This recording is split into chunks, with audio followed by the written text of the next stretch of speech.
Welcome everyone to week 18 of the GTHub podcast. Today we're doing an Indy500 recap and also some other topics. I'm joined by our host, Forza R18. Hello everyone. A probably soon to be very drunk Robo97. Hi. And today we have a special guest by the name of Pigeon Ninja. Applause. Hello, everyone. Yay! Yes, he's finally Not that here. special, but You're special in our hearts, Pigeon. Yeah. Yes, he's here to save us from ourselves. Sometimes. So yeah. When our brains will inevitably fail, he can pick up, so there won't be so much odd pause. Yeah.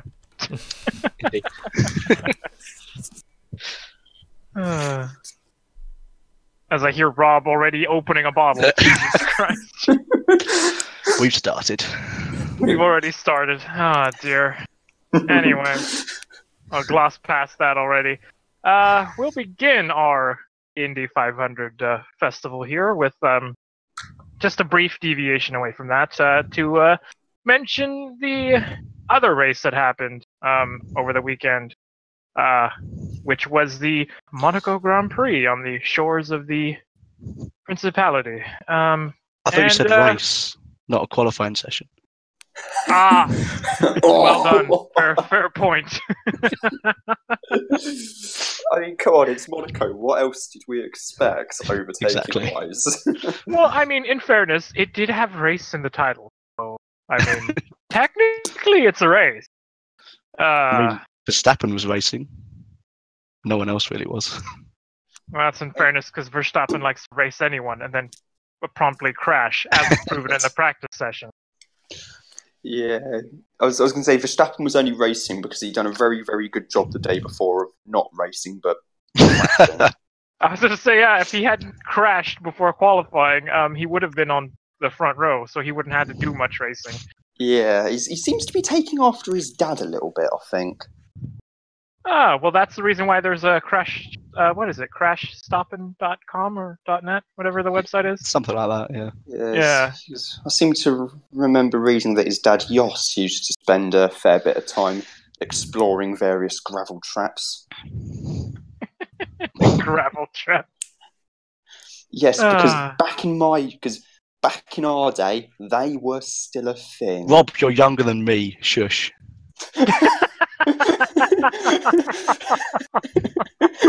We still had gravel traps when I started watching F1 in 2004, though.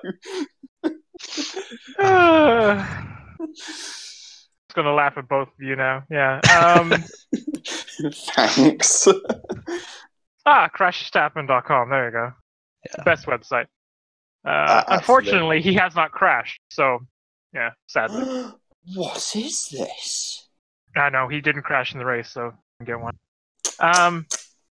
However, yes, like Pigeon pointed out, it really was just a matter of qualifying. So, the Aston Martin Red Bull Racing Tag Heuer of Daniel Ricciardo. Tag Heuer, Renault, whatever. Tag Heuer. Started on pole, and finally won at Monaco, because he should be a two-time Monaco Grand Prix winner if Red Bull hadn't screwed him the first time. Yeah, I was going to say that qualifying lap, I think, was up there with the great laps over the years at Monaco, like Senna in 1988. Kimi Räikkönen in fairness, he also had tires that were like chewing gum and lasted for like 3 seconds. So, yeah. Yeah, and the other lap I was going to mention was Roberto Moreno in 1992 for Andrea Moda. Because no way did that team ever deserve to actually participate in a Grand Prix. I think they might still be the only team to have been kicked out for bringing the sport into disrepute midway through a season. Yeah, I bow to your knowledge. Well, I mean, he did crash, but he crashed in practice. He didn't crash in the race, so that's what I meant. Yeah. If you're going to be smart about it, Penta, Yeah. But anyway, Daniel Ricciardo was on pole with his Red Bull, and, well, he won the race because he pulled away from pole. And there wasn't really any much passing after that, other than, well, actually, no, there wasn't very much action either, other than, who was it? Brendan Hartley getting run into by Leclerc. Charles Leclerc at home, yeah. With Leclerc actually braking about 75 metres earlier than normal. Yeah. Well, that was because his brakes had failed on him, I seem to remember. Actually completely failed, yeah. Yeah. Calipers exploded. Yeah. And speaking It's of never things... a good thing. No. No. Not really something you want to happen, especially around Monaco. Around Monaco, yeah. And I think I read also that Ricciardo had no MG UK for most of the race and ended the race with just gears 1, 2, 3, 4, 5, and 6. Well, in fairness, that's why you want to if you want to have catastrophic engine failure or gearbox failure, Monaco's where you want to have it. Yeah. Where nothing really matters. and on the plus side, he did do a show-in true to show that I've been brought up in the manner of a traditional student. I was shouting, "Go on, be a geezer, down it." Oh my God. Of course. Ah, dearie me. Oh, yes, and here we have Leclerc's brakes exploding, and there we went. Yes. Poor old Brendan Hartley, the man who just has no luck. Just constantly getting hit by everyone. Yep. And taken out again. And if any small children are watching, that's how baby F1 cars are made. Oh, God. Actually, in fairness, that would be how Toto Rosso would be made, no? Toto Rosso. Toto Rosso, yeah. Toto Rosso, yeah. As the brilliant Mercedes Twitter guy said. Yes. And then there was that horrible picture of the said thing being created, and oh dear, yeah. Yeah. Anyway. Yeah. Getting back to the results here, we had Daniel Ricciardo first and takes 25 points. Sebastian Vettel salvages a good weekend finally for himself and Ferrari with the second. Lewis Hamilton third in his Mercedes. Fourth was Kimi Räikkönen. Fifth was Valtteri Bottas in the other Mercedes. Sixth was Esteban Ocon for the Sahara Force India Mercedes. Seventh was Pierre Gasly in a semi-decent weekend for the Scuderia Toro Rosso Honda guys. Nico Hülkenberg was the best Renault in eighth. Ninth was Crash Stoppen in his Red Bull. And bringing out the rear of the points-paying positions was Carlos Sainz Jr. in the other Renault. So, just missing out was Marcus Ericsson in the Alfa Romeo Sauber, rather. And the Haas's didn't score any points, and neither did the McLarens. So, yeah. Or the Williams, but then again, that's kind of part I was going to say, does it matter we mentioned Williams scoring points? Because they don't really deserve any points, quite frankly. Yeah, they had Poor old Lance Stroll had 2 tire punctures. I was just thinking to myself, how does he know if he has a puncture? That car is so garbage, it probably feels that way all the time. It's probably faster with a puncture. That's probably true, yeah. I think there was one year where it was back when Honda had their Works F1 team in the mid to late 2000s that they ran without I think it was one race they had the front wing broken, and they ran with the front wing broken for as long as they could before eventually being given the black and orange meatball flag. And I think that one of the drivers, I can't remember if it was Jensen or Rubens Barrichello who said it at the time, but having a broken front wing made absolutely no difference to the car's handling. That's rather worrying, because stuff has just told me they had overheating issues that caused the puncture, and that's never a good thing. Oh, God. Seriously, Williams might as well be partway through their 2018 car plan. So 2019 car. No, 2018, is it? Are you 2018 right now. Need to rip right off their 2018 car and go into 2019? Yeah. Yeah, basically. Yeah, there you go. Yeah. Because there's no point in having a plan B, because they're just going to need to have a whole new aero rethink for 2019 anyway, so they might as well just give up on 2018 at this point. In fairness, I think the problems with Williams might be rather fundamental to the actual design of the chassis, potentially, as to why that thing is so god-awful. Well, if you have Robert Kubica, who's been out in an F1 car for years, and then jumps in and says, there's something fundamentally wrong with this car. There's an issue that can't be fixed, yeah. Yeah. He got in and testing and went, this is really slow. And this is Robert Kubica, who didn't he get pole at Monaco in like 2010 for Renault? That sounds about right. Sounds right, yeah. It was an absolutely brilliant lap as well. Another epic lap around the Principality, but he was second. Oh, second. Mark Webber took pole. Front row, close enough. Yeah. Still one of the best qualifying laps I've seen at Monaco anyway, but if he says your car's rubbish, then just give up on Chances are it is. Just leave it as it is, right off the season, and just start next year's car. Yeah, well, we'll see what Williams can do at home, really, for Lance Stroll when the next race is at Canada. I'm going to guess absolutely nothing. Yeah. I'm going to guess Canada, eh? Oh, God. That is what Lance Stroll will be saying when he doesn't get any points either, yeah. Well, it's Lance Stroll. Come on, we all know in F1 probably a few years too early. In his defense, he's done pretty well with the garbage cars. So yeah, he got points in Baku. Yeah, he got a point in Baku, but then again, everyone crashed. So what does that say? I don't think waiting around at the back and then having everyone crash in front of you is a worthwhile strategy to pursue for the rest of the season. No, there's not many places where that strategy could potentially pay off, I find. No.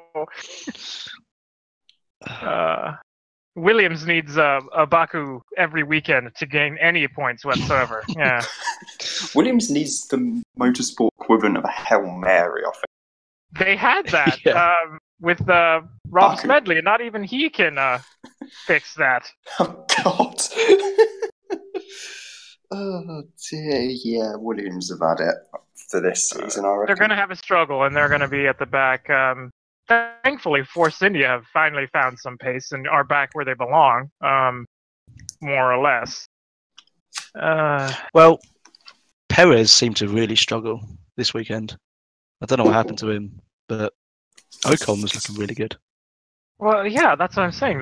The car is quite decent because if one driver falters, then the other one could pick up where the other one isn't driving.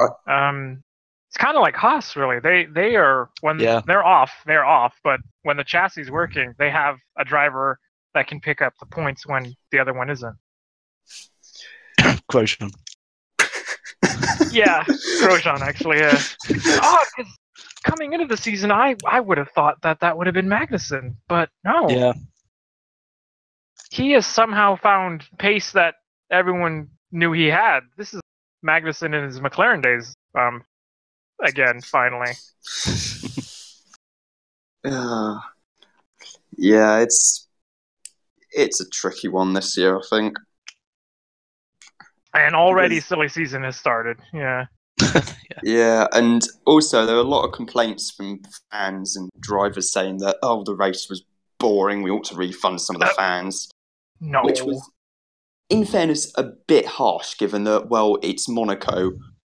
What else were you expecting? I'd say it's one of the better Monaco races we've had for a while. Exactly. Yeah, I would say that, yes. It wasn't dreadfully boring, but, it's Monaco. You can't expect passing everywhere. Yeah, that's because the track doesn't lend itself to it. There was some intrigue there with Ricciardo's engine and tyres, but yeah. I don't know. The most interesting bit of the weekend for me was looking at the bubblegum tires, because that's literally what they were. and just going, wow, everyone has hypersoft. Huh, what could possibly go wrong here? Yeah. Exactly. It was funny because most teams were predicting a one-stop race, even with the hypersofts, ultra softs, and super softs. No, we weren't saying it was the most riveting F1 race this season by any means. You were saying it was a decent Monaco Grand Prix. By Monaco Other standards. Grand Prix, yes, that's what we were saying. Okay, yeah, 1996 being an exception because that was just batshit insane. With Olivier Panis winning from 14th and the race having to be called after 2 hours with only 4 drivers still running and only 3 who had semi-functioning cars. But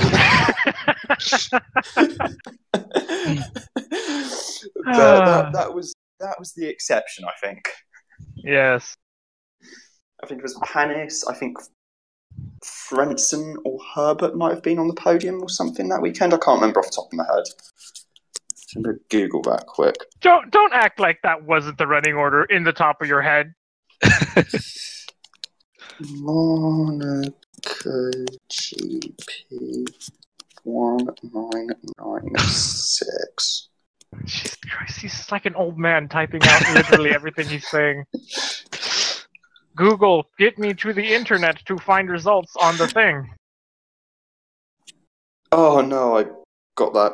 I got Panis right. I got Herbert right. I didn't get Coulthard though. Oh, in fairness, it's David Coulthard. Who remembers him on a good day, really? In fairness, I was quite good actually when he done Formula E commentary. Yeah. I'd rather have Dario Franchitti, in all fairness. But yeah, I say 3 drivers with functioning cars. 4th place was Frentzen, 1 lap down, having retired in pits. Okay, then. But enough about Monaco. We've talked about it enough. Actually, quite frankly, more than it deserves, really. Yes, slightly. We shall move on to the race of the weekend and the crown jewel of the Memorial Day festivities here in America, and that was the 102nd Indianapolis 500. Woo! Woo! Yes, pomp and circumstance and everything. Done respectfully. Because it was done properly, unlike NASCAR, who seemingly brought half the NRA with them. They were preparing for World War III, it seemed, yes. It was rather overkill. But then again, it's NASCAR. What the fuck else did we expect from them? Exactly. Moving past that, it was a pretty all-right race, actually, yeah. Wasn't massive passing like last year, but the new aero kits were slightly more trickier and the second hottest Indy500 on record. Only beat by 1 degree, actually, so that's how hot it was. Oh, wow. Yeah. Didn't help that the ABC coverage was, as always, awful, but... Well, ABC, always bad coverage. Always bad coverage. Yeah. Always brilliant, or some always brilliant coverage if you want to be really sarcastic. Yes. Although, thankfully, that's it. No more ESPN, said Alan Bestwick, Scott Goodyear and Eddie Cheever. You can shut up now. Last Indy500 for them, yeah. I thought it was rather funny that they did a piece for the on the pre-race show showing how the last decade or whatever, the last 53 years, we've covered the Indy500 exclusively here on ABC, and I'm just thinking, oh, so you're showing all the good things. You're only reinforcing why we don't like your coverage. You're showing all the good coverage you guys had over the years. And then they're expecting us to be tearful that they're going away, and we're just like, no, this is exactly why we want you to go away, because it was good. And now it's awful. Although next year, at the very least, we'll have the unbridled joy of listening to Lee Diffie, Paul Tracy, and assuming he's not racing Townsend Bell.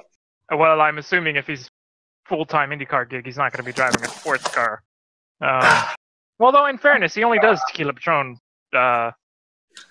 races, so, yeah. Yeah. Well, actually, no, rather, next season will be the Michelin Endurance Cup. Yes.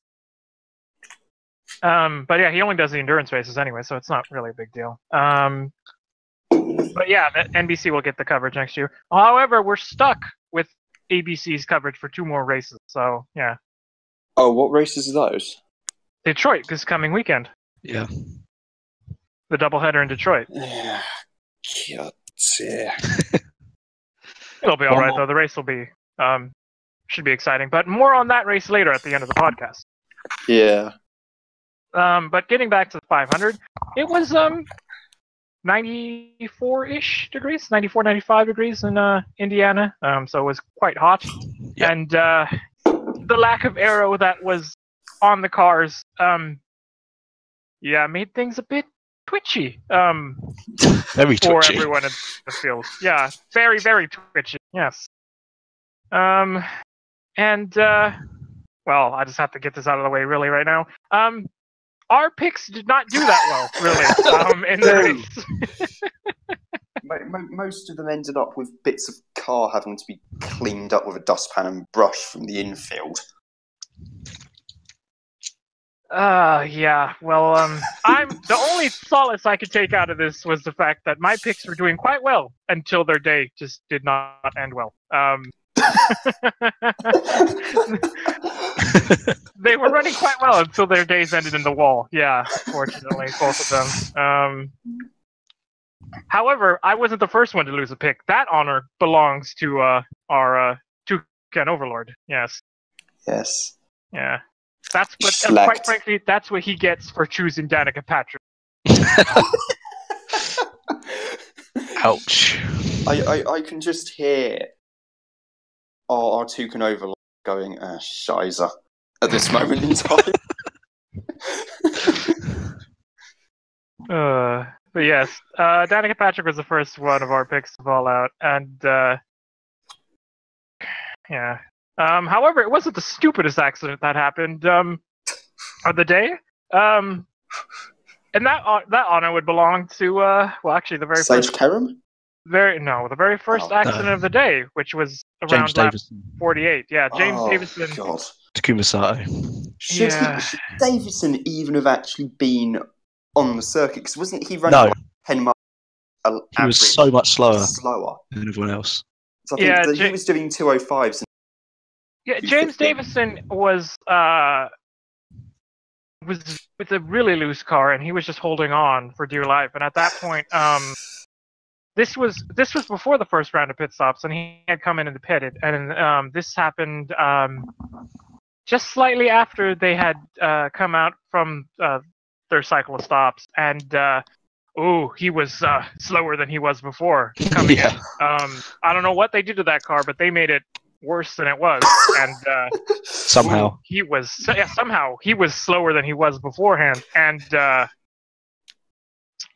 was a bit touch and go there because everyone was passing him, and poor old Takuma Sato had nowhere to go really at that point. Yeah. No, I mean, if you're gonna do stuff on a car, make sure you fix the underlying issue, not exacerbate it. I mean, he was going so slow he wouldn't have passed rookie orientation. That's how slow he was going. Exactly. How slow he was. And oddly, I don't understand why the team or IndyCar didn't take him off track early. He was really slow. And because if you're driving too slow, can't you just be shown a black flag and be disqualified? Well, that's what I would have thought they would have done, because it wasn't like he was barely slowing. He had been visibly slower than everyone else, because everyone was just... You would tell where he was, because someone would get by him and be away like 5 seconds away from everyone else, and then there would just be this gaggle of cars trapped in like a turn because they were trying to get around Davis. It was really bad, and it was only a matter of time before someone actually ran him over. And unfortunately, that was Sato through no fault of his own. Ironically, in that crash, actually, he could have gotten both Rahal cars in one go because Graham Rahal was just behind the accident. Oh no! Yeah. So that was through no fault of his own took out poor old Takuma Sato, and there was no defending win there. Yeah. Oh well, hello there. What's this? Stuff is giving me something here. Stuff is also giving me here. Oh, stuff about things. Let's see here. What is this?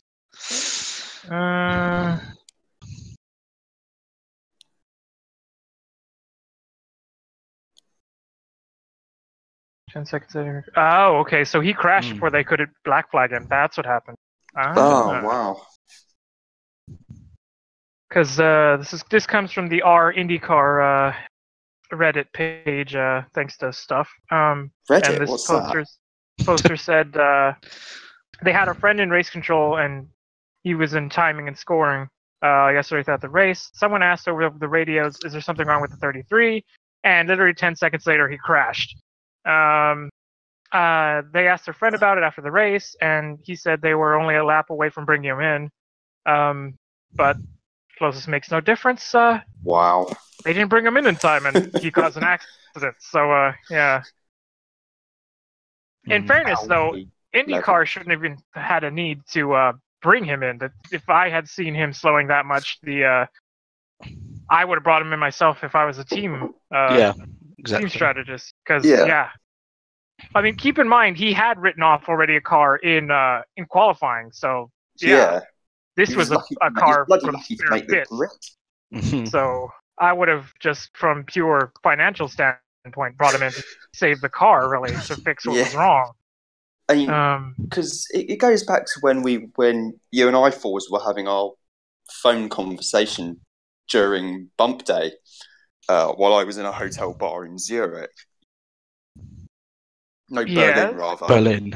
Berlin. Zurich. Zurich's the next round of Formula E. Zurich's where I'm going in a week or two's time, but we would chat, because Fours and I were chatting about IndyCar qualifying. You mentioned that Davidson had already totaled a car and was quite frankly lucky to even make the 500 this year.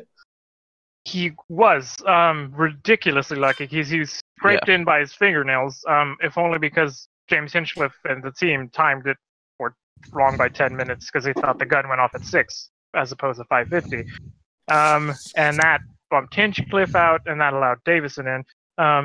However, the next day, he found some speed, and he was 19th, so everyone was like, oh, that's okay, but car has some decent speed. But I don't know, the weather ruined everyone's cars, so they must have had a setup, and that was working fairly well, but the heat just screwed everything up, and their car was by far the twitchiest and the slowest car that I had seen all week, really. It was, Yeah. It was all over the place. Yeah. Also, going back to Hinch quickly, isn't he in need of a new engineer now? Well, yeah. I still don't know who's taking over for Lena Gade. I assume it's going to be who is it that heads their engineering team overall? Not Blair. That's the other engineer. That's Wiccan's engineer. Whoever heads up their engineering overall, I assume, is looking after Hinch at Detroit this weekend, because I don't know who they're going to bring in to replace her. But yeah, she's out immediately, literally, as soon as I think they removed her Tuesday after qualifying. Yeah, they didn't let her leave anyway, without any dignity, it seems. But yeah, so Lena Gade's out there if anyone's looking for an engineer of quality. But it just seems that they didn't have any patience with her to learn the ovals, and she was out. So yeah, I don't know. Because she had the setup for the road course and the street courses, as evidenced by the fact that Hinch is was fifth in points heading into Indy. But I guess they just didn't have time or the patience to let her learn ovals, because it's not something you can just do overnight. Very rarely does someone have the engineering talent to know how to set up a car on an oval. That takes time and experience to do that correctly. But they just, I guess, saw the missing of the 500 as on her shoulders, and she went. So yeah, I wish her luck on finding a new job. Same. Toyota. I don't think well, I don't know if Toyota would take her. She's in the States now, so I'm sure IMSA teams are knocking on her door as we. Yeah. Or another thing is, what if there's a potential new team coming to the EPI? Well, that would be my thing as well, because there's rumors of another IMSA DPI on the horizon. So, yeah, wouldn't be surprised if we see one Lena Gade on the engineering stand for that. Yeah. Yeah. I can but- still see the future of DPI being LMP1 rather than LMP2 chassis, but that's just me personally. Well, stuff says Mazda Team Yost. You never know. You never know. Yeah. But yeah. IndyCar, getting back to the 500 there, Yes. Yes. Davison and Sato were the first accident, and actually the only multi-car accident of the day. Because the rest of them were just solo spins by you guys because of the weather. Yeah. And Danica. Danica. Well, that's true. Actually, Danica was funny you mentioned that. Danica was the third caution of the day. Yes. But first, while you mentioned that, the second caution was out with Ed Jones, who spun by himself in turn 2. So that put dampening on Chip Ganassi's chances, and then a couple laps later, we had Danica Patrick spinning by herself in turn 2, and that put an end to her 500 chances and actually her racing career, as she's now retired. But for how long? Yeah, exactly. Well, I don't see her coming back to the 500. I really don't. The only way she would come back is if she won it, I would have suspected. But no, she seems to be quite happy being out of the car. But then again, stranger things have happened, so maybe we see her next year. Who knows? She gets a full-time IndyCar drive next year. Yeah. Oh god, that would just be humorous. Yeah, got that GoDaddy cash again. You know, never know. Yeah. But she was out. Not surprising, she actually went out because on the onboard cameras, her car was Oh god, yeah, all over the place. all over the place. It was a very nervous place to be in. Her You should hands be were turning. left, right, left, right, left. Yeah. You don't be When turning you're right having to 5 go times. right and then left on the straight, you have a very bitchy car. This is all on a track where you have 4 corners that each turn left as well. Yes, but it's slightly more complicated than just turning left at 220 miles an hour. Yeah. Yeah, exactly. But her car was a scary place to be on board, really, half the time. Because you're just like, oh my god. But yeah, she, I don't know. She was actually the worst of the ECR cars, I think, as well. Yes. Probably. Yeah. Probably. So I think Actually, no. Carpenter was on pole. Where was Piggott? Piggott was... Actually, no. Spencer Piggott makes me a liar again. Of course he does. Because Piggott drove Hunkos, I think. No, Piggott was in the 21, full-time second ECR car. But he was the worst of the ECR cars other than Danica. Right. But she crashed out, so yeah, he still finished the race. He still finished the race, however, not that well. And he qualified quite well, so everyone was pointing at him going, yeah, he could be a pick, but I don't know. His car just did not have the pace, which is really bizarre when you look at it, because the Ed Carpenter cars had pace all week, really, in terms of speed, and the only one that had it throughout the day was, well, ironically enough, Ed Carpenter. And I think that's because he's a savant when it comes to the 500, really. So, yeah. Or he's just bloody good on ovals. Well, yeah, but that's all he drives. At Indy, yeah, he's got the knack for that. There are people who just drive ovals, but even they can't have a handle of Indy. He just seems to have a natural handle on it, evidenced by the fact that he was on pole.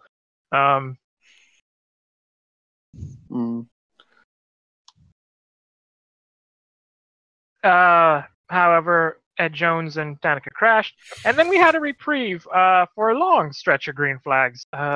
which allowed pit strategy and track position to come into play here. And sadly, this is where my day became very much unraveled. Because my pick for the race was Sebastian Bourdais in the OSHA-approved 18 car. Not very safe driving from him, I'm Well, he was very safe up until the point where he lost it. Yeah. Yeah. And then it went from very safe to very unsafe and un-OSHA approved in a matter Very, of very seconds. broken car. Yeah. On that 139, my outside pick found his way into the turn 4 wall, and that was really pretty much at that point Honda's best chance at a win. Really, going up in smoke. Quite literally into the turn 4 wall. So that put him out. And then not even 2 laps later, Helio Castroneves went out in the Pennzoil, Rick Mears-esque. At the turn 4 wall in the Yellow Submarine, thus putting both of my picks out and me out of the running. Yeah, unfortunately, because I picked the wrong Penske. Yeah, of course, like everything else. In fairness, I picked the wrong Penske as well, so... So did I. 3 for 3. 3 for 3, yeah. Well, no, you guys picked Penske cars that were running still. I picked the Penske car that everyone went, 4-time winner, Helio Castroneves. Yeah, that's a good one. He should be doing well. At least I picked the right colour of Penske. Oh, well, that's true. I picked the one that stood out. So, yeah, I picked the yellow Penske car. And what did that get me? Oh, a trip into the turn 4 wall. Yeah. We also skipped over Carl Kaiser's mechanical retirement, which is kind of weird because they came back from commercial break and they just saw him in the pits and they just didn't mention anything. It was just... Oh, yes, that's right. Kyle Kaiser had an engine failure on lap 110. Yeah, I've forgotten about that. Thank you for that. Because the TV coverage didn't even mention him falling out. They just showed him rather sad in the commercial break. And I was just like, well, what's up with that? ABC, always brilliant coverage. Yes. Always buttloads of commercials. You see another acronym. Yeah. Yes. Always bloody crap. See, that one doesn't quite work. That's just... But yeah, Charlie Kimball. Kyle Kaiser, rather. Sorry. Wrong last name beginning with a K. Kyle Kaiser in the NFP Juncos Racing Chevy had a mechanical issue. Actually, was the only mechanical issue of the race. Yeah, which was quite surprising. And it came from a Chevy, of all Chevy, things. not a Honda. If you were expecting ones to go pop in the race, you'd think it would be a Honda, considering they did not have, much of a chance at challenging on raw speed. No, it was a Honda. It was a Chevy that went pop, so that was quite interesting. But then again, in the manufacturer's points a few years back, they did drop a whole load of points for changing engines, but gained better functioning valve springs. This is true. Like valve springs that were actually less likely to sort of, kind of, maybe break. You have a point there, Stuff. I don't know how many laps ads we had, but I'm sure since you're on the IndyCar Reddit, you can look that up for us. I'm sure they did the math. It wouldn't surprise me if it was that much. It seemed that way. Yeah, they went 5 laps before they went to commercial. At the beginning of the race, the start of the race was they went 5 laps before going to commercial. Yeah. So it would not surprise if they had about 80 or 90 laps of ads. Which is quite appalling, really. In a 200-lap race. Yeah. 40% of the race you are going to miss because we'd like to sell you a brand new pickup truck. About a third of it was probably behind an ad, yeah. It was very strange. Some tablets, some shockingly weak beer. Funny And on enough, there wasn't holiday any to- beer commercials actually during the broadcast, which I found rather odd. Hmm. Now that Oh you no, they mention were just saving that for NASCAR, where everyone usually is going to be drinking a bird. it. Yes, a bird. bird, as you say. Bird. A bird. Yeah, but Or a Bud Light. poor old Elio Castroneves went out. Not even 2 laps after the restart from Bourdais' crash. Yeah. And that put him out right on the front straight too. So actually, right at the pit lane entrance, he Yep. spun out and hit the wall there. And I was just like, well, at least he could just walk back to his pits from there. That was a bit so far. That's just He done it. poor old That was Elio. very thoughtful of him crashing there, knowing that it would just be a short trek for the mechanics to run with the dolly jacks to push the car. Stuff's calling me out on the thing here. What did you find? 83 laps, either partially or fully with ads. Okay. God. Jeez, that is something else, though. Wait, in not my good. defense, stuff, I'm not on the WEC Discord, so you can be our spy Yeah. to get things from there. So yeah. Let's see here. Is it commercial? Wow. Ooh. Half of it was side by side. There were only 1, 2, 3, 4, 5 full commercial breaks. The rest were side by side. Yeah, but 83 laps of ads is, whew. That's a lot. A lot. Yeah. That's 41.5% of the race. Mm-hmm. Oh dear. And ABC wonder why no one wanted their coverage. Yeah. Which is quite funny because when ABC lost their coverage, they said we're going to be back in 2 years bidding on the coverage rights to 500, and then both Robin Miller and Marshall Pruitt were just like, no, you're not. Not if we have anything to say about it. We're going to make it known that we don't want you to have the TV coverage. Oh, they've done us proud. But yeah, that was that, and the next caution came out on. Well, actually, cautions breed cautions, because two laps after Elio crashed, poor old Cage Serum and found the wall in turn 4 as well. So turn 4 was quite a popular place to crash on after the restart. It was all turn 2 or turn 4. Everyone crashed there. Actually, predominantly turn 4. Yeah. Yeah. Apart from Davison Sato, but Actually, wait. 2, 3. Actually, no, they were even. Turn 2 and turn 4 were the places to crash, other than Davison getting hit in turn 3. Yeah. But Cage Serum found the wall, and that put his chances to bed for Dreyer and Reinbold Racing in the Wix Filters car. And after that, pit stops happened, and through all this happening, Alexander Rossi and Oriol Servia made their way from the back, and so did Graham Rahal as well. shout out to Rossi though for the move of the race. Oh God! That Passing 5 car cars overtake. on a restart. 5 cars. Yeah. Turns And 1 and 2. up on the high groove as well. Yeah. Yeah, around the outside on turns 1 and 2, getting 5 cars on the restart. Absolutely incredible. And here me and Pigeon were just like, there's I no was just way going- he's gonna win. Yeah, no way. And we're just both in astonishment going, he's leading the 500 somehow. How did Yeah. that happen? When he was leading on whatever lap it was, 173. It was like near the end, lap 173 or something, towards the cycle of the pit stops. We were just going, he was at the back, right? Yeah. Oh, God. Just goes to show you, Alexander Rossi just proves everyone wrong when you're just like, he has no chance of winning. Yeah.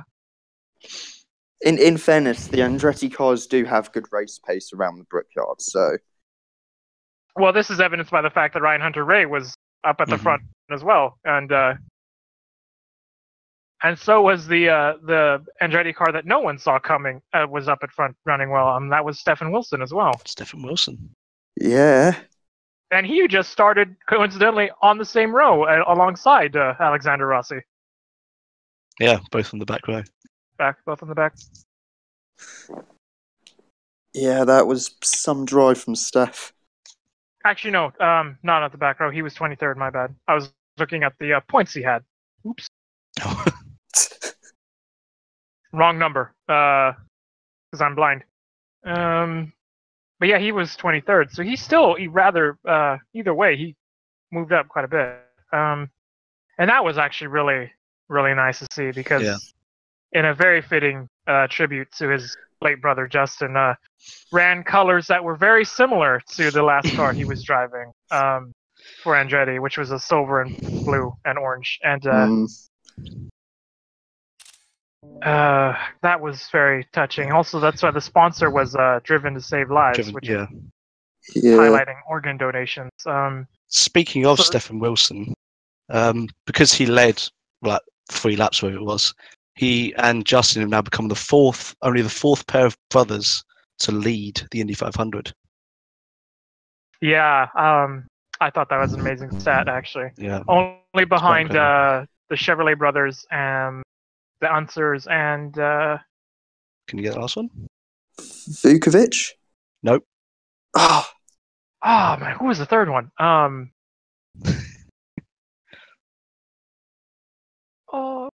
I was going to say Mears, but I was like, no, he doesn't have a brother. Nope.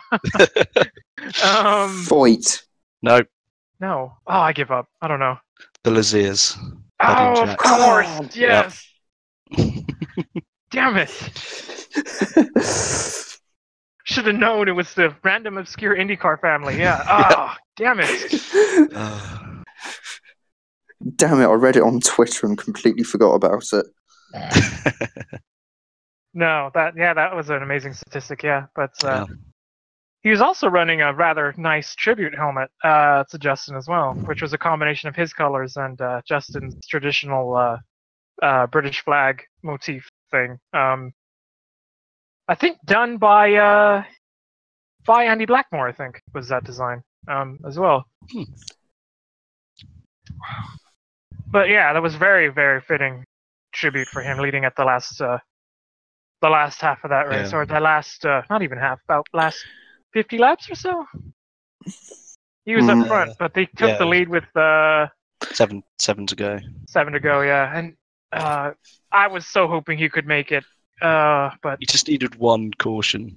I know, annoyingly, the one time we wanted a caution, we're just like, come on, throw a caution. He's like, come on. Throw in NASCAR competition caution.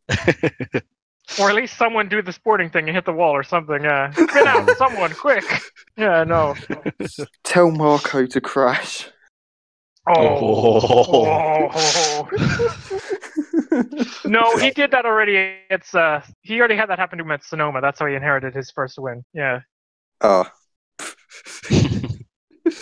Damn it. No, sadly, the caution did not come, and he had to come into the pits. But still, really remarkable drive for someone who, let's not forget, was supposed to be in last year's 500, but graciously stepped out of the way for Fernando Alonso to take his drive at Andretti. So he's rather sportsman driver. He is. But yeah, the last half of that race was very, very unexpected because we had Oil Serbia lead. We had, as we mentioned, Alexander Rossi come from God knows where at the back. Out of absolutely nowhere. Out of absolutely nowhere, when no one was paying attention to him, sneaking his way to the front, and all of a sudden we're going, there's a guy named Rossi at the front. What happened there? Yeah. Carlos Munoz led a lap. Yeah, Carlos Munoz as well, yeah. He came from the middle of the grid to just randomly be at the front, yeah. I was going to say, didn't Rossi come from out of state? And then all of a sudden at the front go, I'm here, lads. It would appear that he started somewhere in the middle of Indiana and just kind of finally showed up at Indianapolis going, oh yeah, that was a race happening. Yeah. How's it going, guys? Yeah, but he was at the front when you expected, really. And so were all the Andretti cars, really. They showed up at the end when it counted. They were nowhere to be found at the beginning, but they were there at the end when the checks get paid, really. And that last caution, I think, was caused by one of my picks, wasn't it? Ah, yes, you brought out Yeah, the Tony Kanaan. you brought out the last caution. So Bugger. ironically, there was a nice dichotomy there. The Penta had the first of our picks to go out, and you had the last of our picks to go out. So Yes! And you had the middle nice too. symmetry. And I had the middle too. Yeah, I was the only one to have both of them lose. So yeah, well done me. I was going to say that was a strong climax there at the end. Or as who is this? I think this is Scrimpy. Who Scrimpy would like to remind us is Tony Banana. Yes. But yeah, he was out on lap 189. So sadly, his dream fairy tale run to bring AJ Foyt his long-awaited 500 win came to a premature end in the turn 2 wall. So yeah. Mm-hmm. And that meant that to carry on the torch of AJ Foyt as you mess around with whatever you're doing. What are you doing? Opening What a are you doing? can of the local lager. It's very nice, actually. Oh God, of course. Moving past your ineptitude of trying to open a can, that left the chances of AJ Foyt racing on the shoulders, the very tall shoulders of Matthias Leist in his rookie year at the 500. So yeah, you did quite well. He did. Yeah, I think he did really well. Not only was he carrying the hopes of AJ Foyt, he was carrying the hopes of Brazil on his shoulders as well. Because their favorite went out in the shape of Tony Kanaan, but Matthias Leist brought it home in the end for ABC Supply AJ Foyt Racing. In a rather nice, respectable 13th place, actually. Yeah, solid points. Solid points for them, and he was the second highest rookie to finish the race. More on who was Rookie of the Year later on, but we got down to the final restart, which was ending up led by who was at the front? Servia was. Oh, Servia. That's right. Yeah, it was He Servia, Harvey. Wilson, Harvey. Yeah, those three Servia stayed was out at the restart, and that meant Will Power and Scott Dixon had to fight their way up through the those 3 lap cars, and handily got past Jack Harvey to take third. Will Power did, and second was dispatched in no time because both of those guys had to pit, and that meant the Penske car, the silver Penske car, as I will say, in deference to one of our members in voice chat during the race. God. The silver Penske car was up front, that being the number 12 of Will Power, who ended up leading, let's see here, how many laps? 59 laps. Thank you. Yes, he did lead 59 laps. Second only to Ed Carpenter, who led 65. So, yeah. But that left Will Power to be in the lead, and he ran away handily from Ed Carpenter. Yeah. And he, at the end of the race, got to roll into victory lane and drink the sparkling cold milk. Well, he drank it out. He had like a mouthful and then just threw the rest everywhere. Well, that's one does with the milk, yeah. But he got to roll into victory lane for Roger Penske and win his first Indy 500, and also claim Roger Penske's 17th Indy 500, which neatly actually ties the amount of poles he has at Indy with 17. So, Wow. also was Penske's 201st win in IndyCar, coming just after Will Power ironically won Penske's 200th. So Will Power swept the Indy races in the month of May. So Will Power dominates the month of May, and so does Team Penske.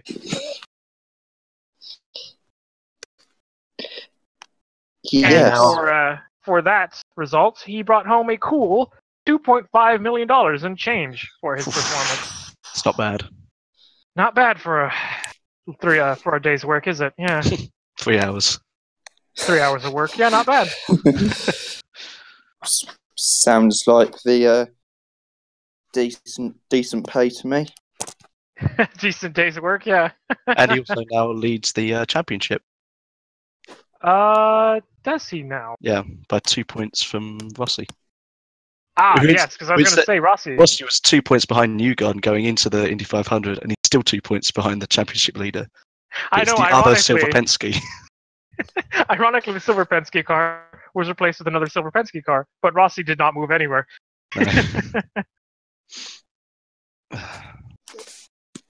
I don't know, man. It's going to be really tight. That shows you how tight the points battle is going to be, because Alexander Rossi has the pace to be there all season long. And we're going to a street track next. Yes. Who's good at Long Beach? Who's good at St. Petersburg? It's going to be good at Detroit, chances are. Yeah, surely. But don't count out the Penske's on home ground. Nope. Because let's not forget, Roger Penske's group promotes the Detroit Grand Prix. So, they want to win at home for Chevy and for Penske. But yeah, that's Willpower wins precisely $2,525,404 for winning. Ed Carpenter in the number 20 Fuzzy's Vodka Chevy was second. He won $911,504, which still isn't a bad piece of change for his win. He finally actually brought it home with a decent result after qualifying on pole as well, Ed Carpenter, and having the dominant car of the race. He was just kind of outfoxed on pit strategy. But he brought home a decent finish for himself and for his team. Scott Dixon came home in third, so he was the best of Honda's chances with his PNC Bank Chip Ganassi Racing Honda with $587,129. Alexander Rossi was fourth in the number 27 Napa Auto Parts Honda for $454,000. And ironically, he was the best of the Andretti's, but annoyingly, on his first show with us, Pigeon was right again, and picked the best of our picks. Yes, because Ryan Hunter-Reay was fifth in the number 28 DHL Honda. Damn it. Well done to Pigeon, yes, for being the closest of us to having a winner. But he was fifth. Sixth was Simone Pagenaud in the number 22 Menards Chevy, and that was picked by Rob. So well done, Rob. You were second. Dankeschön. Carlos Munoz was seventh in the number 29 Ruoff Mortgage Honda, who came out of nowhere in his only race for the season. Started 21st as well. I know. He started at the back and worked his way to the front. So another guy who seems to do rather well at Indy for no reason. Yeah. I mean, not bad if that's what you're going to make your career on if you can't get a full-time ride. Be good at Indy. It'll serve you well. Joseph Newgarden was eighth in the number one, the other silver Verizon car. And in ninth was Robert Wickens, the number 6 Lucas Oil SPM Honda. And he was the top rookie, so Rookie of the year. Pensa got his favorite in there. And I didn't get any because I'm rubbish at picking things. Don't worry, we'll be working a week's time at picking things. So I'm abstaining from picking who's going to win this weekend because it's going to be wrong anyway. And bringing out the top 10 was number 30 of Graham, or number 30, number 15 of Graham Rahal, rather. Yeah, Started United Reynolds Honda. He started 30th. My bad. Yeah, but he came from the back as well. So some cars were ending up with the setup that was just suited to the end of the race, it would seem, because they came out of nowhere to be in the points or well-placed positions.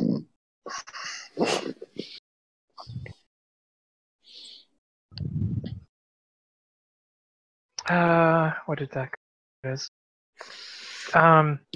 Yeah, but Robert Wickens was a top place rookie, which is, I guess, some consolation for the Schmidt-Peterson guys after their abysmal month with Hinch being out, and some well-earned money for him, and yeah, not to be expected really when there was only 3 rookies, and the other guy who had a battle for the title was Matthias Leist. So yeah. Yeah. The Indy only entries did quite well though. Well, considering because the best of the Indy only entries was Carlos Munoz in 7th. Yeah, and then the next best was J.R. Hildebrand barely coming out, missing out on the top 10 for Jyan Reinbold, the last of their cars in. And then of course Stefan Wilson was 15th for Andretti. 16th was Jack Harvey in a really well done effort for well, really, I'm going to call it the first 500 for Meyer Shank Racing, because it literally is under that team, guys. Yeah. They did quite well considering they actually made it all the laps, which they didn't manage to do last year. So he did quite well. He impressed. And Oriol Servia was 17th in the first outing for Scuderia Corsa, paired with Ray Holliday and Lanigan. And actually more news on that emerged out of the weekend, and it seems they're edging closer to being possibly a full-time entrant in IndyCar quite soon. Ooh. That'd be good. Yes, that would be quite good, yeah. Jolly good. Yet another IMSA team is would seem to be becoming an IndyCar team. So the cross-pollination is working quite nicely. For them, Zachary Clayman DeMello was all quite decent in his race he wasn't even supposed to be in as well. Yeah. He was 19th, and then ironically he was 19th in the 19. Hey. Honda. He was the first car 1 lap down, but he didn't embarrass himself. He finished all laps, kept all the corners on it, so decent performance for him, really. Connor Daly did all right as well, considering he started dead last. He was 21st. But yeah, that was your runners of the 102nd Indianapolis 500, and it's quite a decent race, really. Wasn't exciting, but It was, decent. Good quality. Much better than Monaco. We can say that for definite. Yeah, we can definitely say for sure it was much better than Monaco. Much better than the Coke 600 that was later that day, because I didn't even watch it. I didn't watch either. I was just I going know the result. I know the result as well. I was just going off your description of the pre-race. Oh God, that was so God, bad. that was something else. That sounded cringeworthy. There were about 5 Humvees and like a battle battalion and guns everywhere. Yeah, I don't know. Bizarre. Didn't one of the Humvees have like a 50 cal Probably, I anti-aircraft don't gun remember. mounted Yeah. on the back of it? Something like that. Something like that. There was an actual giant anti-aircraft gun there for some reason. What, to establish a no-fly zone over the circuit when you need a helicopter above the circuit to get aerial shots? I don't know. I just know that it was very, very bizarre, and also not as well done as Indy, because it never is. Well, it's NASCAR. What else were we expecting? Well done. Brilliant point. Nicely presented. Thank you. And now we transition into a, well, since we're sticking with IndyCar, why not do a proper preview of the Chevrolet Detroit Grand Prix, really? Belle Isle Park. Well, that would also lead into the IMSA race that's happening this weekend as well. Ooh. Ooh, And that- indeed. And that will lead into something else which we'll be talking about later on. That would be? Le Morteste? Oh, yes. yes. Thank you for reminding me. Yeah, what I completely forgotten.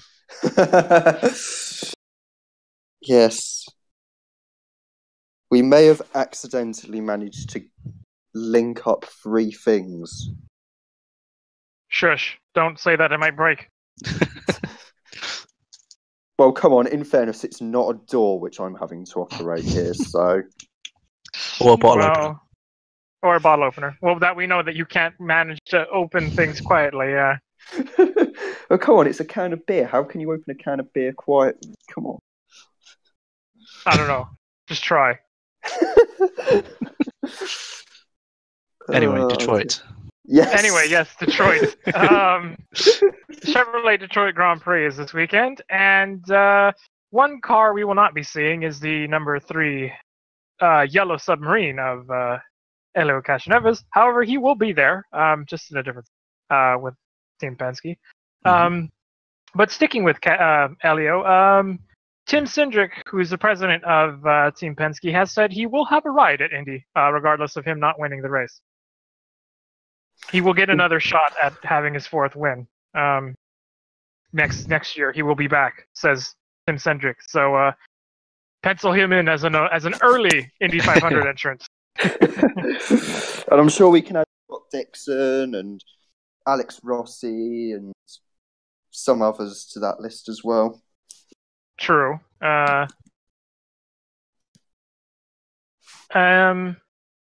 I don't know. He's going to be missing, so there's going to be about 23, 24-ish cars for the race. 23 sounds about right. 23, because I'm not sure if Jack Harvey is doing this race this weekend or not. I don't exactly remember the part-time schedule he's running. I think he's doing Detroit, but I'm not sure because there's not a proper entry list out. So this is purely my guessing at this point. But all the regular cars would be there. So it's around 23 ish cars that should be there. And it seems like, well, just judging on street course races so far, that being St. Pete and Long Beach, we might be in for a pretty good show at Come Detroit, especially since rain typically shows up in the forecast as well over the weekend. So yeah, look for the Chevys of Team Penske to be quite strong there. Whether or not they're all going to be in Verizon Silver is a different story entirely, because I hope not, because that would just be too confusing for me to handle. Particularly because they're very hard to pick out of a track that's primarily gray, thanks to its concrete. But like Pigeon mentioned, Will Power has the point lead coming into Detroit, and that's Alexander Rossi's in second, and he should do quite well there. As well with the other Andretti cars, because they seem to have street course pace. And the Schmidt-Peterson cars as well. Schmidt-Peterson, yes. Especially Wickens. Wickens should be someone to watch, as always. Will be interesting to see where Hinch is with his last-minute replacement for an engineer. The Schmidt cars should be in with a shot, really. As well as the Dale Coyne cars. Oh, well, the Dale Coyne car of Sebastian Bourdais. Never count out Bourdais. He's doing quite well. And I expect he'll probably be wanting to regroup his points that he missed out on in Indy. So he's going to do well.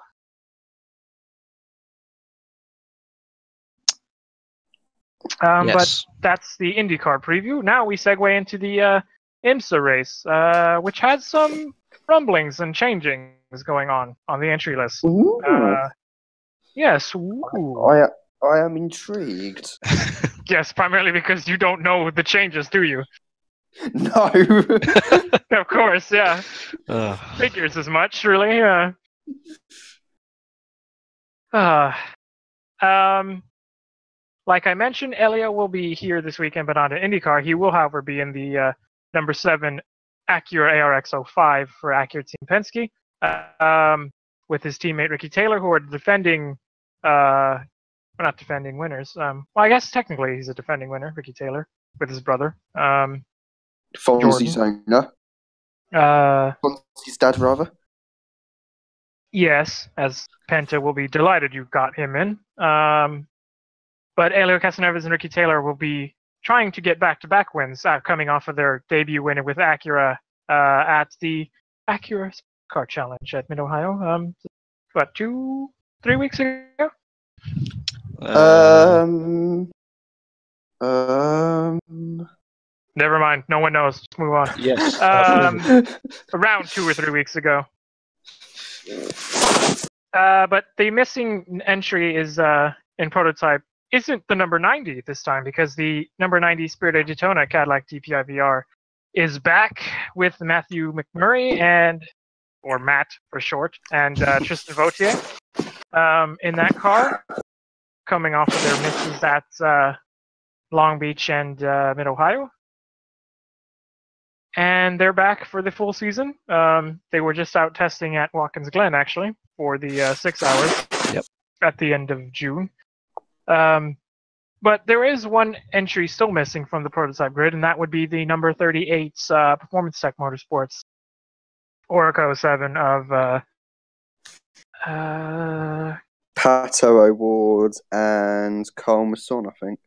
Or James Carl French. Masson and James French. French. Yeah. Yeah. Oh yeah, of course. Pato Awards for the endurance driver, because he's full-time Indy Lights. Yeah. Who's also actually leading the. Who's only behind the Indy Lights standings by a point to Colton Herta. Actually, that does remind me we missed out on the Freedom 100 that happened over the weekend.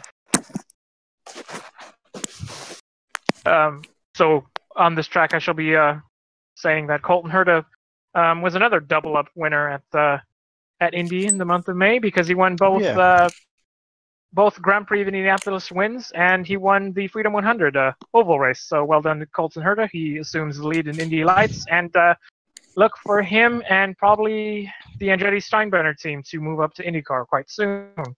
And those who don't know the Steinbrenner name, they're famous because they own the Yankees in Major League Baseball. So quite some cash behind them. Ooh. Yeah, so look for them to make the jump to IndyCar probably next year, or if not, then sooner rather than later. In GT Daytona, there was also a drop from the entry list because, sadly, the run of podiums and great finishes has come to an end for the number 86 Meyer Shank Racing with Kerr Bagajanian Acura NSX GT3 of Catherine Legge and Alvaro Perez. Because funding could not be found for Detroit. So your second place driver pairing in GTD is not showing up this weekend. Damn it. That's a shame. That is very much a shame, because this was a race that very well they could have actually got their first win of the season, really. And, that's still, they have good stead with Justin Marks and Martian Ossenbach, so don't count them out. There is also a change in the number 96 for Turner Motorsports, and the fact that Robbie Foley and Bill Oberlin will be the driver pairing there. Also the fact that he'll be running the Liquimolly scheme this weekend, I believe. So instead of it being a yellow and blue BMW M6, it's going to be a white, red, and blue car this weekend. Still powered by tacos. Well, everything good is powered by tacos, so yeah. There's also a change with the lineup in the number 75 that sees one AMG factory driver and AMG stalwart Bernd Schneider making his IMSA debut for Sun Energy One Racing. So that should be a quick car to watch this weekend in GTD. When Burn's in on it. The road, yeah. I was going to say, in fairness, I think due to the declassification of drivers at a certain age where they go raiding, wouldn't Schneider be nearing a silver right now? Well, on the entry list, he's down as a gold. Yeah. Oh, wow. Because I was going to say, you really bizarre scenario of a time of Bernd Schneider and Mario potentially being a legal combination in GTD. Sorry, say that again? Because when Schneider gets downgraded to a silver, Right. that could be a potential GTD lineup: Bernd Schneider and Mario Engel. Oh dear. Oh dear. However, that would not fly because that's not a Pro-Am lineup because they're both factory drivers. Yeah. Even if one of them's great. There are many silver drivers who are still factory drivers, Rob. I think the organizers are smart enough to figure that one out, yeah. Still, I think it'd be worth they're smart enough to figure out, hang on, you get employed by MG. You're not exactly an AM, are you? No, you only have 5 Deutsche Tourenwagen Meisters titles to your name. It's like it's And you like raced in Abdulaziz Formula Al One. Faisal.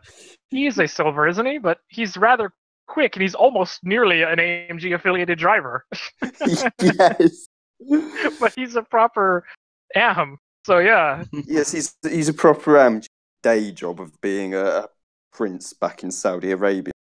Yes. But he's closest makes no difference. Nearly an AMG driver. Yeah. I've yet to see him in anything other than an AMG.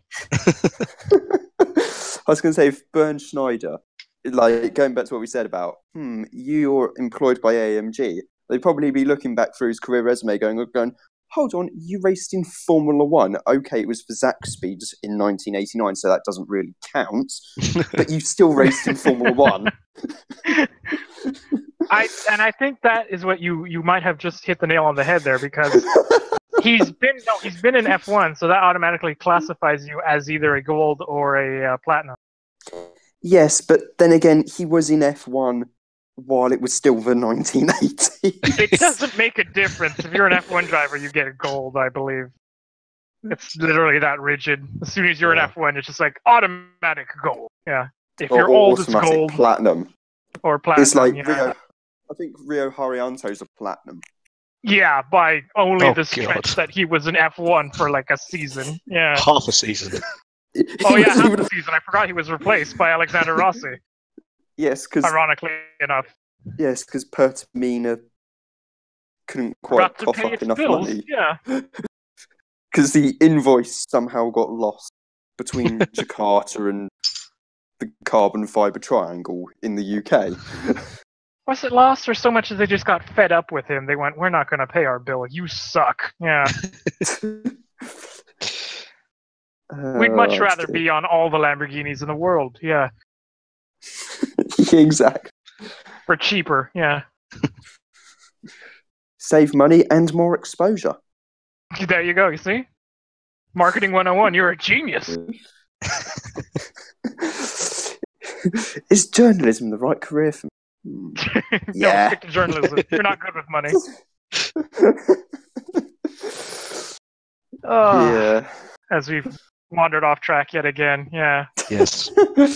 As we've wandered so far off track, the car's actually completely embedded in the tyre wall, and this is going to take some time to remove the car from the wall. But good thing we have the Indy500 crew on our side, yeah, to help us out Yes.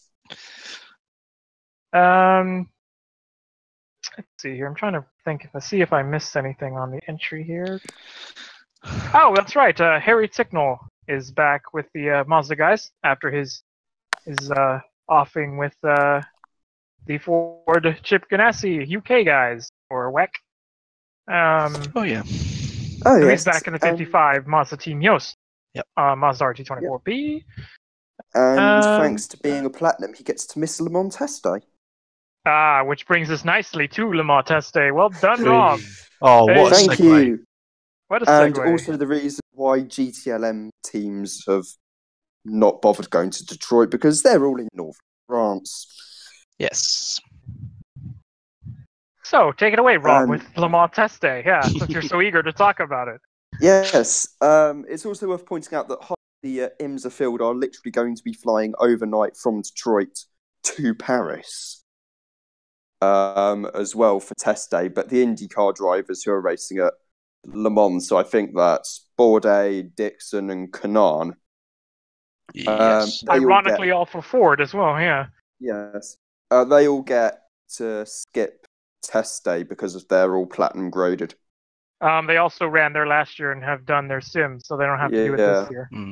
I think Durrani might all buy as well, because he might be gold, but he raced last year for Ford. That's a good question. I don't know if Durrani's making it to test day or not. I assume he will be, because he'll be. That's the first time he would have driven that car, actually, because he was an Spa. They have tested at Monza though, I think. Okay. Did they do a test with him in the Ferrari? Yeah, I think he driven at Monza. Well, that's not Le Mans though, so yeah, I suspect he'd be going to get some mileage in the Ferrari at Le Mans before the race. He is down on the entry list for the test. Okay, so he is there then. All right. Right. Be there. Alongside Tony Vilander and Antonio Giovinazzi. Yep. Giovinazzi, yeah. Another guy who's looking for something to do, because he doesn't do much. Other than stand at the back of both Ferrari and Haas garages going, when are you guys going to put me in the car? Give me a drive. I can drive a car without putting it in a wall. Hang on.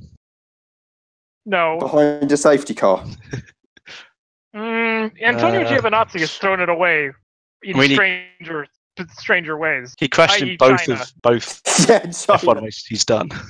Yeah, he crashed in both races in odd ways. So I think he got points in Melbourne.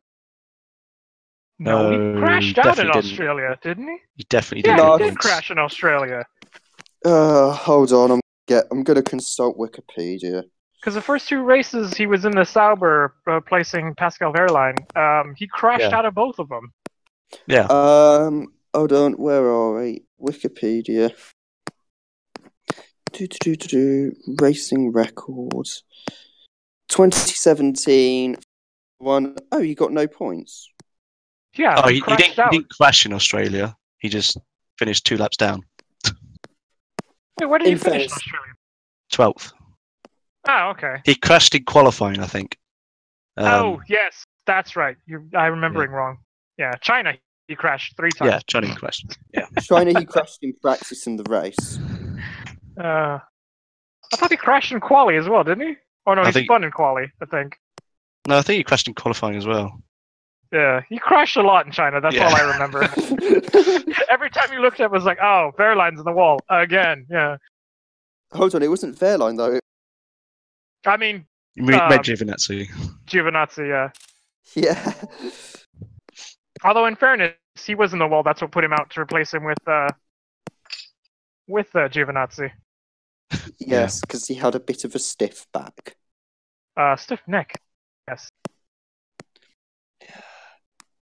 We all know how that happens because he rolled it at the Race of Champions. 2017.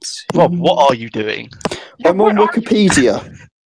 I just hear you picking at something. Yeah. What the hell are you doing? I'm currently. That doesn't answer why he's like thumping his computer. Okay. It's not my computer. It's my phone. Because my phone case has a built screen protector, but that's on top of another screen protector. So I have a screen protector on top of a screen protector on top of my screen, effectively. That just shows you, gives insight into how much you don't trust yourself. Yeah. It does. He was actually second last finisher in Australia, with only Stoffel Van Dorn finishing behind. Stiffy Van Dormeers. Yes, Stiffy Van Dorn. Yes, lovely. I love that nickname, other than Birdie Breadstick for Bertrand Baguette, yeah. Oh, dear. Yes. The best. I'm trying to see if there's any additions to the entry here. Dragon Speed do have an LMP1 car. Yes, Dragon Speed and Ginetta. And the Ginettas have turned up, apparently. Yes. So. The Ginettas Have they though? Have I've- they? Well, apparently they seen- have actually arrived at Le Mans. So Because they arrived at Spa as well. That didn't mean True. anything either. Just because they arrive on track or to the track doesn't mean they're going to actually run. we'll see if they do more than one lap this time. Well, in fairness, they did that as well at Spa. They did a couple of flying laps and they did a couple of reconnaissance laps, but they never actually ran more than like 5 laps, I seem to remember. Yeah. But the fact that Michael Simpson and Charlie Robinson are in the cars seems to nudge the fact that they're going to be running the cars regardless. Yeah. Because there's no way Ginetta would have 2 factory drivers in that car, those cars, and not be running. Including one of their marketing people, I think, Mike Simpson is. Factory driver and marketing guy, I think. Yeah, you're probably right about that. A factory driver and with a day job. Well, Ginetta needs all hands on deck, really. They only have, 30 people employed, probably? More than that, I imagine, but, I'd say around. Yeah. Around that, yeah. Actually, no surprises on the entry, other than... Oh, so the Spirit of Race and high class cars are been invited to test day. Okay. Probably just in case.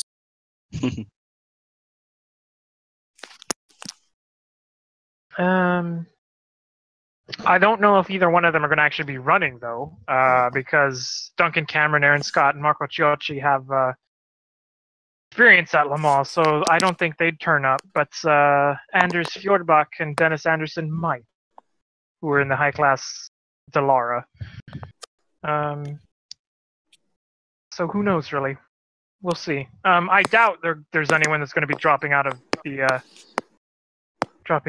because correct me if I'm wrong, but isn't it too late to replace entries on the entry list once test day happens?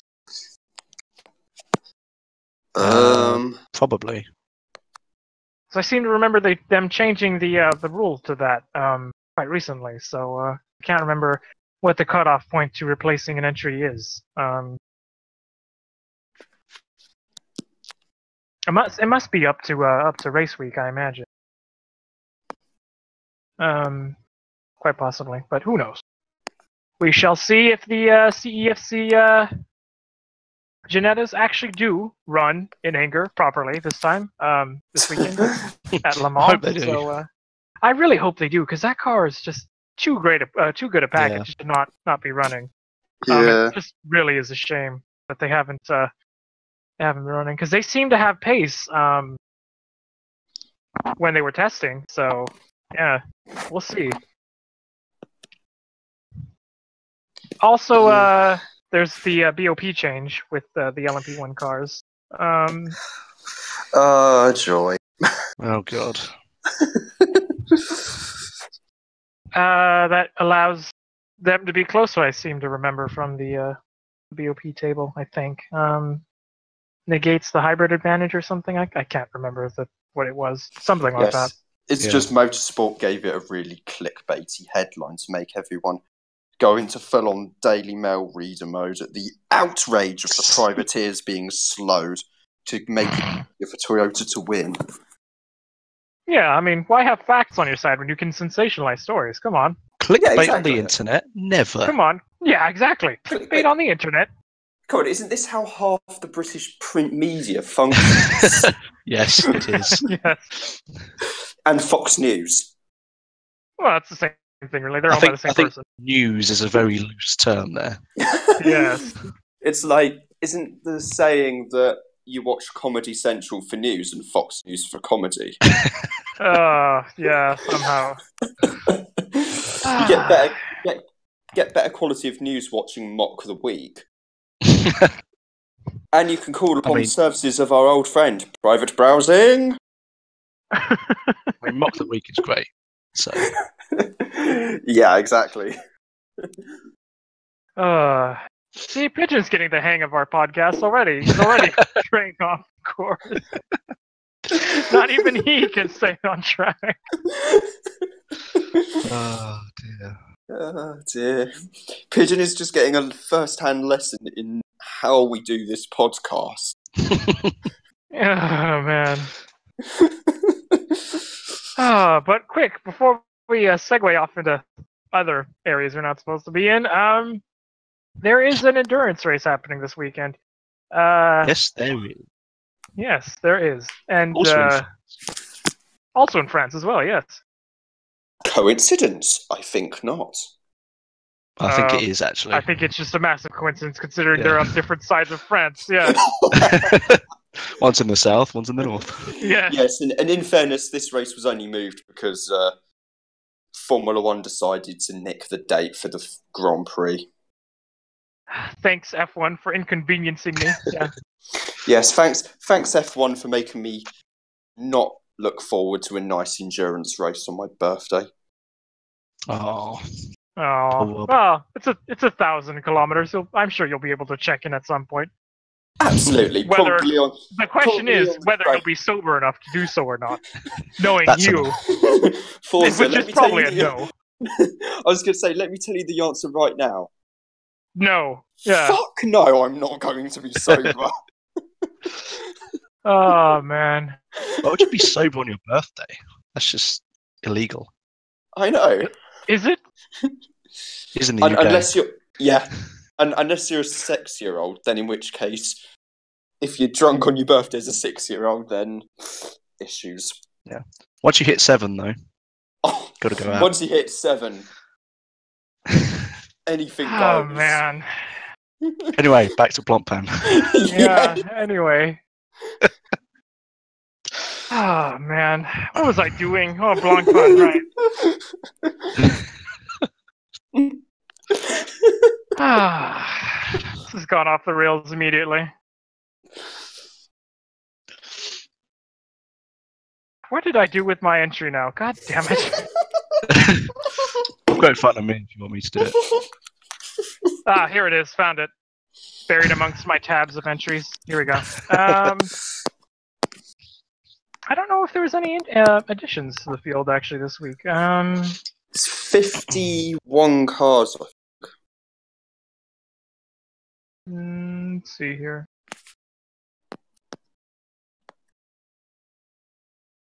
I think the one addition comes with the 888 because that seems like a new entry to me. As you tap on your phone. Yes. Yeah, I think the only new entry this week comes in the form of the 888 Late Car Collection Motorsport Audi R8 LMS in the Pro-Am Cup for Dimitri Parhofer, Antonio Forn Tomas, and Frank Stippler. So, Ooh. unless someone's seen that entry before in other endurance races, yeah, because that seems quite new to me.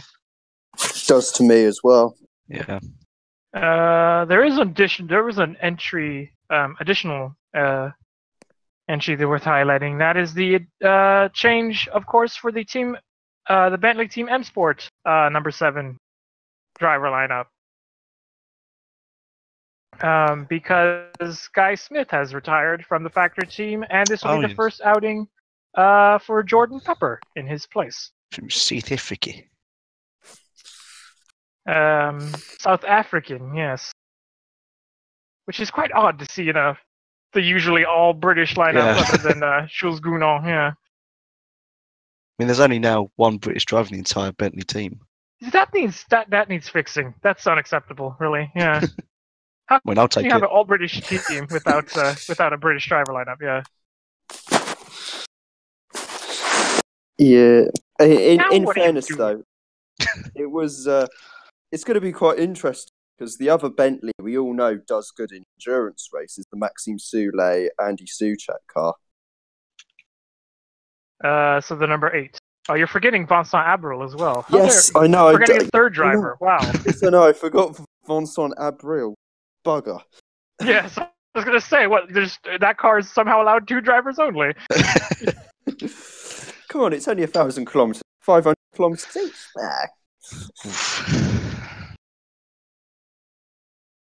Well, actually, are you allowed only 2 drivers endurance? No, because you need to do 2 driver changes. Okay, yeah, you're right. I was just making sure because the entry list had some empty spaces. Like, wait, are those driver names or no? But yeah, you're right. Number 5, is that new? Oh no, number 5, Number Black 5. Falcon AMGs. That seems to have a different driver lineup to my Yeah, the eye. names seem in it. different. Who's in that? Christian Lendudis, Saud Al Faisal, and Rui Aguas. That seems like a new lineup to me in Yeah. that car. Because I know there was, I think David Fuminelli, I think, is in one of the Straka cars. I think that was a lineup change. Let's see, Straka.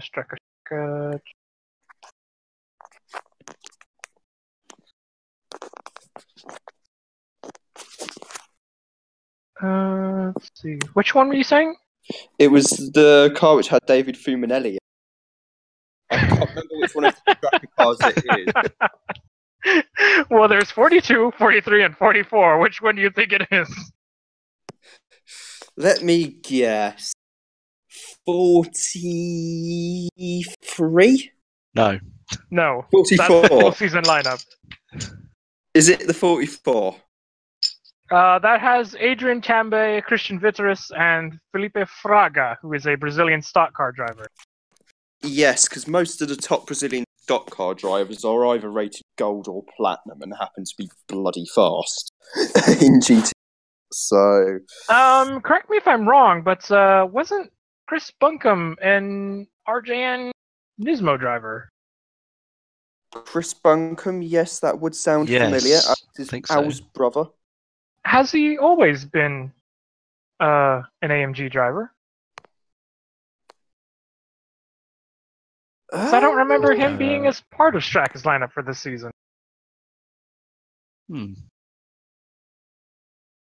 That name seems new to me for this entry, unless it's been there. He was in the Straka for Monza. So Oh, okay, so he's been there. He's then been there. Okay, I just haven't noticed. All right. I mean, fairness, there's 50 cars. I can't notice all of them. Yeah.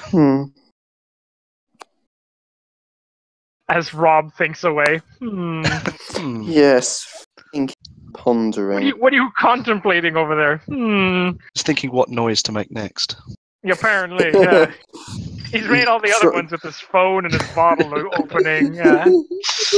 I'm thinking, what do I have in my sound drawer next? I'm going through...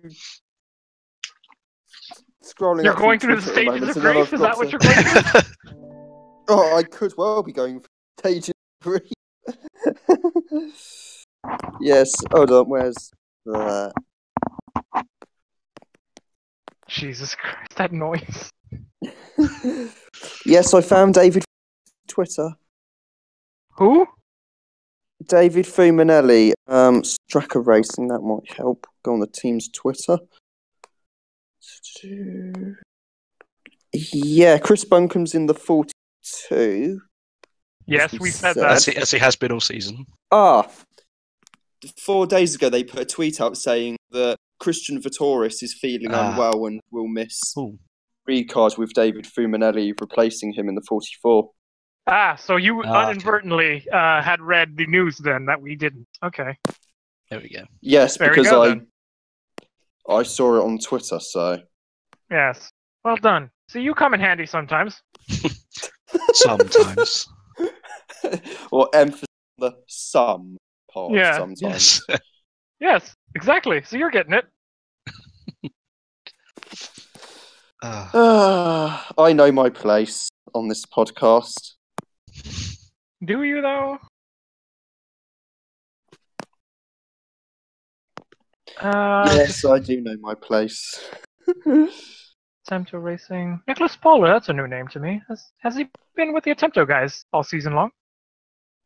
I have absolutely no idea, fairness. Jeffrey Schmidt, that seems right. Pierre Caffer, that's definitely right. The Shot Horse brothers and with their Kelvin van der Linde in the 66, that's right. Because Sheldon's in the 17. Polo was at Silverstone with Attempto, so Okay, so that's an endurance, full Yeah, season endurance endurance then. Okay. Keller Lotions in the 72 with Miguel Molina, Davide Rigon. Oh, okay. So the ACA ASP Mercedes with SMP is back again.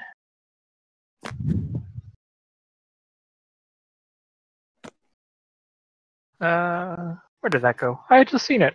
Oh no. Where did it go? Ah, there it is. SMP Racing by ACA ASP. Okay. So that is I would assume that's a full season endurance car then. Okay. I thought that was only for Monza. Nope. Proves I'm wrong.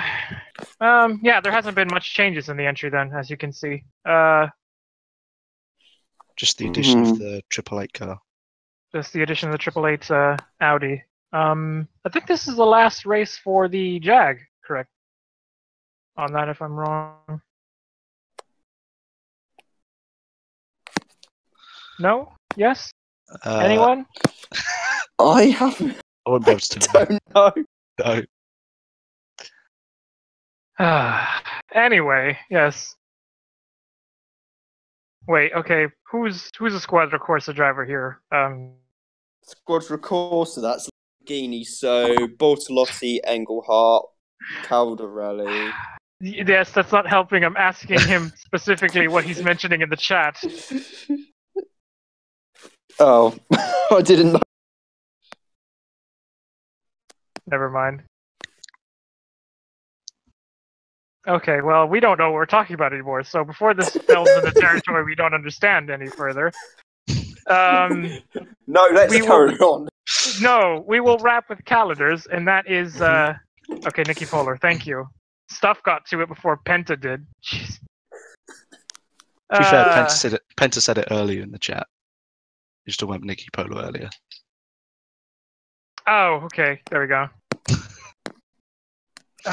We have the Chevrolet Detroit Grand Prix for the Indy cars, as mentioned. The Paul Ricard 1,000 kilometers for Blancpain Endurance. We have the IMSA Chevrolet Sports Car Classic on the Saturday, and of course the obligatory NASCAR and Le Mans Test Day.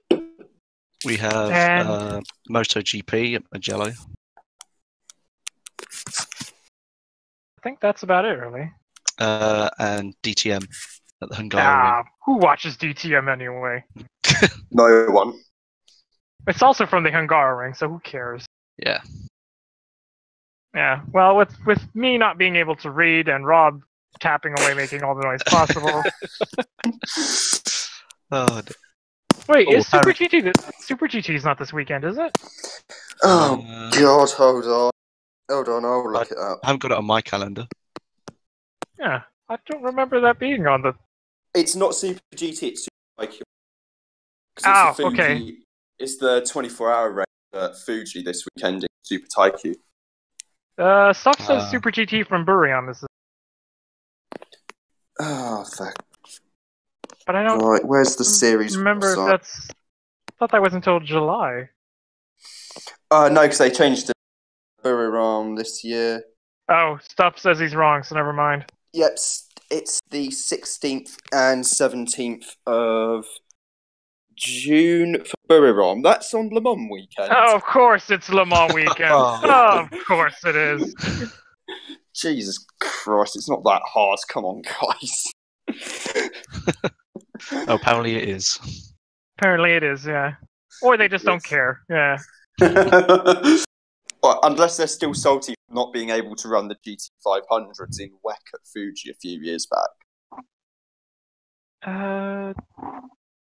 Because Bando-san put out an open invitation to the TO and the FIA to ask if they could run some of the GT500s. at Fuji in the 6 maybe. hours. And the ACO offered a very polite, non, monsieur. Right. Well, okay, so Super GT's not this weekend. TCR UK from Brands Hatch. Australian GT from Phillip Island. I mean, it's Australian GT. What more to be said about that, really? Same with TCR UK. In And Daniel Hurd says IMSA prototype race this weekend. Is it? I can't Is it? see that on the IMSA website. I don't think it don't is. I think think so. you're thinking of last weekend. So I don't know. We'll check it after this is done, and yeah. we'll end this rambling nightmare here. So thank you Yes. for putting up with this for now, and we're sorry for stooping this low, Pigeon. Yeah, we expected so much more.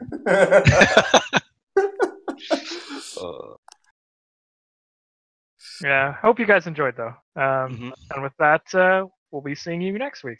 Bye. Goodbye. Bye.